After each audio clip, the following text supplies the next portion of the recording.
Welcome to movies insider Hindi. तो कहानी शुरू होती है रेमी नाम के एक आदमी से, जो कि एक बहुत अच्छा पेंटर था और वो अपनी फैमिली के साथ बहुत ही अच्छी जिंदगी गुजार रहा था। एक दिन इसने देखा कि जब वो अपने बच्चों के साथ खेल रहा था कि वो अपनी कुर्सी के अंदर धंसता जा रहा है, यानी कि कोई उसे अपनी तरफ खींच रहा है। मगर वो फौरन से खड़ा तो हो जाता है, लेकिन वो इस चीज के बारे में काफी देर तक सोचता रहता है।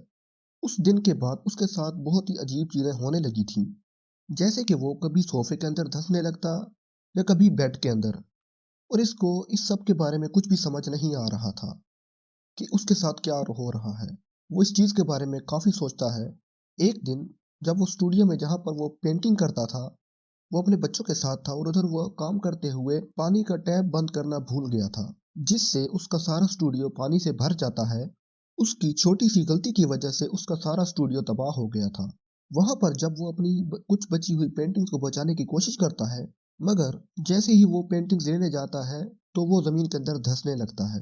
मगर वो इस बार बाहर नहीं आया था इस दुनिया में, बल्कि वो एक और दुनिया में पहुंच चुका था, जहां पर एक नहीं बल्कि तीन सूरज थे। वहां पर वो कुछ जंगली लोगों को भी देखता है, मगर अगले ही दिन उसे कोई पानी से खींच लेता है और अब वो वापस अपनी दुनिया में आ गया था। मगर अब उसको कुछ भी ठीक नहीं लग रहा था। मगर उसे अब एक बात का अंदाजा तो हो चुका था कि ये उसका कोई वहम नहीं है, बल्कि ये इसके साथ कुछ गलत हो रहा है। वो ये सब बातें अपनी बीवी को बताता है, मगर वो उसकी बात का यकीन करने को तैयार ही नहीं थी।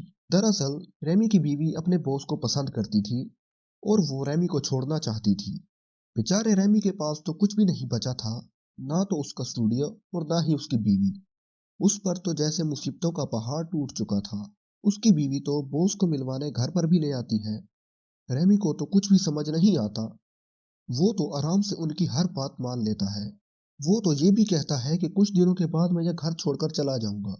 और अब जब ये बात अपने घर वालों को बताता है कि उसकी बीवी उसे छोड़ने वाली है, उनकी मदद चाहिए, मगर वो उसकी कोई भी बात नहीं सुनते और वो सब उसकी मदद करने से साफ इनकार कर देते हैं।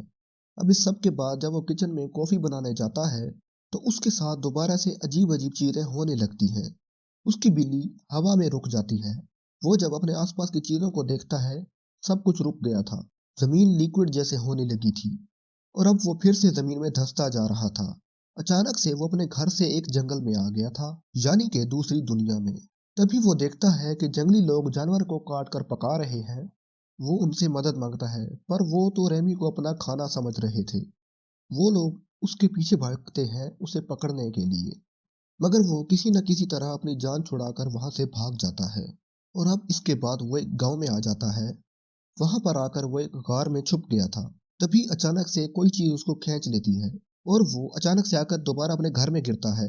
सब घर वाले परेशान हो गए थे। सारी चीजें बिखर जाती हैं, मगर कोई भी इस बात पर यकीन करने के लिए तैयार ही नहीं था।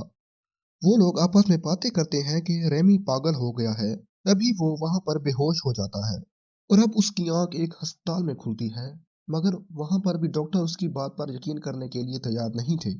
रेमी जब अपने स्टूडियो वापस जाता है तो वहां पर बैंक वाले, कस्टमर, सब लोग उससे पैसे लेने आए हुए थे। मगर अचानक से सब लोग हिलना जुलना बंद कर देते हैं। वो दोबारा से जमीन के अंदर जाने लगा था। वो वहां पर सबको बुलाता है कि देखो मेरी तरफ, मगर कोई भी बोल नहीं रहा था। बोलते भी बेचारे कैसे, सब तो जम चुके थे। और अब वो तीसरी बार उस दुनिया में पहुंच गया था। वहां पर बहुत सारे जंगी लोग थे, जिन्हें देखकर ऐसा लग रहा था कि वो सिर्फ इसी का ही इंतजार कर रहे हों।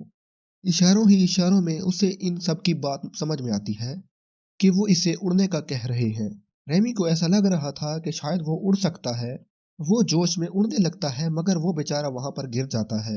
वो उसको वहां पर जबरदस्ती जादुई फल खिला देते हैं और अब वो उस फल को खाने की वजह से वो उनकी जुबान को समझने लगा था।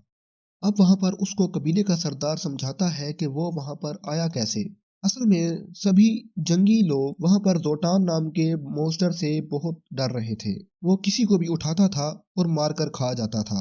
कबीले के लोगों को अपनी एक पुरानी किताब से ये पता चला कि दूसरी दुनिया का आदमी ही इन्हें उस राक्षस से बचा सकता है, और इसीलिए जादूगर रेमी को अपनी दुनिया में लाने के लिए कोशिश कर रहे थे। और यहाँ पर हमें पता चलता है कि जो कुछ भी रेमी के साथ हो रहा था, वो सब इनके जादू की वजह से हो रहा था। मगर वो इनकी मदद करने से साफ इनकार कर देता है। इसे मनाने के लिए वो जंगी आदमी इसको उल्टा भी लटका देते हैं और इसे एक जगह पर बंद भी कर देते हैं, जहां पर ये जोटान को मारने का प्लान सोचेगा। वहां पर जैसे ही वो तरबूज को उठाता है तो वापस अपनी दुनिया में आ जाता है और इस बार ये किसी को कुछ भी नहीं बताता, क्योंकि ये जान चुका था कि कोई भी इसकी बात पर यकीन नहीं करेगा। वो लाइब्रेरी जाकर गूगल से भी सर्च करता है, मगर कोई भी फायदा नहीं था, उसे कुछ भी नहीं मिलता। ये सबसे तंग आकर ताकत की चीजें लेना शुरू कर देता है, ताकि ये जोटान राक्षस को हरा सके, क्योंकि ये जानता था कि ऐसे इसे कबीले वाले नहीं छोड़ेंगे। अब वो दोबारा से उस कबीले के जंगी लोगों के पास पहुंच चुका था। वहां पर वो लोग उसे तलवार देते हैं और कहते हैं कि हम जोटान से कैसे बचेंगे। वो कहता है कि तुम्हें अपना गांव बदलना होगा, ऐसा करते हुए मैं तुम लोगों की मदद करूंगा। मगर उन लोगों का मानना था कि अगर उन लोगों ने गांव को छोड़ा तो उन पर बिजली गिर जाएगी और वो सब लोग मर जाएंगे। रैमी पहले उन्हें गांव से बाहर आकर दिखाता है और उसे कुछ नहीं होता, और अब देखते ही देखते सभी कबीले के लोग उसके पीछे चलने लगते हैं और रास्ते में जोटान के दो आदमी उन्हें तंग करते हैं। मगर रैमी बहुत ही बहादुरी से उनका मुकाबला करता है और वहां पर वो उनमें से एक को मार भी देता है, और कबीले के लोग इसे अब अपना सरदार समझने लगे थे। वो वापस अपनी दुनिया में आकर लड़ाई करने के नए नए तरीके ढूंढने लगता है कि कैसे हम अपने दुश्मन को हरा सकते हैं। जिसके बाद वो कबीले के लोगों के पास जाकर उन्हें भी ये सब कुछ बताता है। उन लोगों के अंदर वो एक जज्बा पैदा करता है कि कैसे वो अपने प्यारों की हिफाजत कर सकते हैं, और इसके बाद ये अपनी दुनिया में आकर अपने बेटे के साथ कुछ वक्त गुजारता है और फिर दोबारा से वो दूसरी दुनिया में चला जाता है।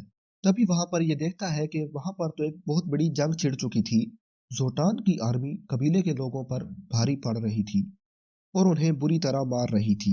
और अब ये सभी लोगों को बचाकर एक जगह पर ले आता है और इनको वो अपना एक प्लान बताता है, जिसके बाद वो जोटान के आदमियों के पास जाकर उनकी बेइज्जती करता है और उन्हें थप्पड़ मारता है, और फिर वहां से वो भाग आता है और वो सब इसका पीछा करते हैं। और फिर वो अपने कबीले के लोगों को कहता है कि इन पर हमला कर दो, और इसका ये मंसूबा कामयाब हो चुका था और वो खुद भागकर एक दरख्त में छुप गया था। कबीले के लोग जोटान के आदमियों पर तीर बरसा रहे थे और सारी दुश्मन आर्मी मारी जा चुकी थी, और अब ये सब कबीले के लोग रेमी के आगे सर झुका लेते हैं और वो अब इनका राजा बन चुका था। रेमी ने टेक्नोलॉजी का इस्तेमाल करके गांव में बहुत कुछ बनवाया और कबीले वाले इसे अपना उसे अब यहाँ मजे मिलने लगे थे, जो मजे बादशाह दिया करते थे। उसके पास बहुत सी लड़कियां थी और काफी सारा वक्त ऐसे ही गुजर जाता है। और वक्त के साथ साथ रेमी भी अब बदल चुका था, जहाँ पर अब वो एक डरपोक इंसान था, मगर अब वो एक बहादुर और निडर इंसान बन चुका था। वो अब कबीले वालों के साथ गुलामों जैसा सलूक करने लगा था। पहले तो सभी लोग उसकी बातें मानते थे, मगर अब आहिस्ता आहिस्ता लोगों ने उसके खिलाफ बोलना शुरू कर दिया था। रेमी ने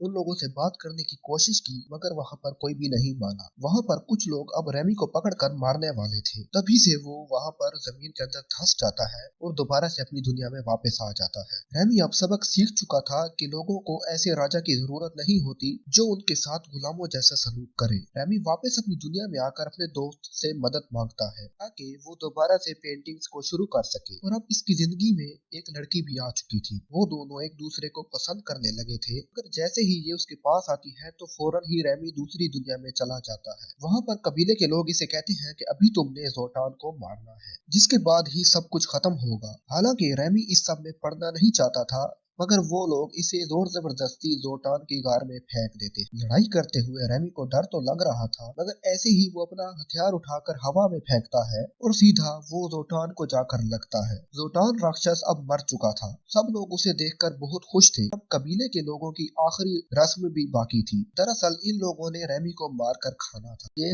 पता चलता है तो वो डर कर वहाँ से भागता है, मगर वो आदमी जिसने जादू करके रेमी को इस दुनिया में बुलाया था, वो अपनी एक चीज को आग में फेंक देता है, जिससे रेमी अपनी दुनिया में कभी भी वापस नहीं जा सकता था। कबीले के सभी लोग उसे पकड़ लेते हैं और मारने ही वाले थे, भी कुछ लोग उस जलती हुई चीज को पानी में उठाकर फेंक देते हैं, जिससे रेमी बच जाता है। और अब वो सीधा हॉस्पिटल में पहुंच चुका था, जहां पर उसकी बीवी और वो लड़की भी थी जो कि इसे पसंद करती थी। जब उस लड़की को ये पता चलता है कि इसकी बीवी के साथ इसका डाइवोर्स अभी तक नहीं हुआ, तो वो उसे छोड़कर वहां से चली जाती है। उसकी बीवी को भी अब ये एहसास हो गया था कि उसने जो भी किया वो सब कुछ गलत था। वो रेमी से माफी मांगती है। दूसरी दुनिया में जंगली लोगों ने रेमी का स्टैचू बनाकर उसे हमेशा के लिए याद रखा था। कहानी के आखिर में रेमी अपने बीवी और बच्चों के साथ समुद्र के किनारे पर था। सब कुछ बिल्कुल ठीक हो चुका था। सब लोग वहां पर बहुत खुश थे और इसी के साथ इस कहानी का इख्तिताम हो जाता है।